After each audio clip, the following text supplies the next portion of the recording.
नमस्कार मित्रांनो, आता तुम्ही पाहू शकताय की आपली तूर पीक जे आहे शेंगा भरण्याच्या अवस्थेमध्ये आहे. 60 ते 70% फुलांचं रूपांतर जे आहे ते शेंगामध्ये झालेलं आपल्याला इथे पाहायला मिळत आहे. यासाठी आपल्याला एक फवारणी करून घेणं अतिशय महत्त्वाचं आहे. तर या फवारणीसाठी तुम्ही जे आहे एकतर FMC कंपनीचं कोराजन तुम्ही इथे वापरू शकताय किंवा आलिशान गोल्ड हे कीटकनाशक होतंय, तर तुम्ही याचा सुद्धा 20 ml प्रति 20 लिटरच्या पंपासाठीचा वापर करू शकताय. सोबतच आपल्याला इथे फंगीसाइड घेणं सुद्धा महत्त्वाचं आहे.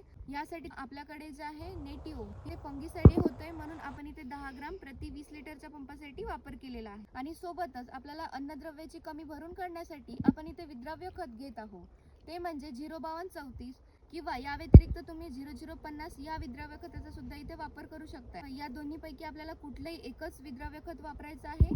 हे जे आहे तुम्हाला 80 ते 100 ग्राम प्रति 20 लिटरच्या पंपासाठी याचा आपल्याला वापर करायचा आहे. तर याप्रमाणेच तुम्हाला हे जे कॉम्बिनेशन घ्यायचं आहे आणि तुम्हाला याचे जे रिझल्ट आहे नक्कीच तुमच्या पिकावर पाहायला मिळेल. जे काही फंगसचा प्रादुर्भाव आहे तो सुद्धा कमी होईल.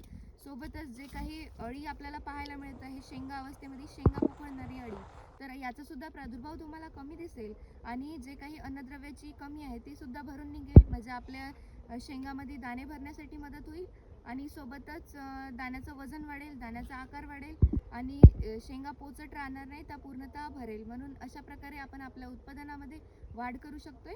धन्यवाद.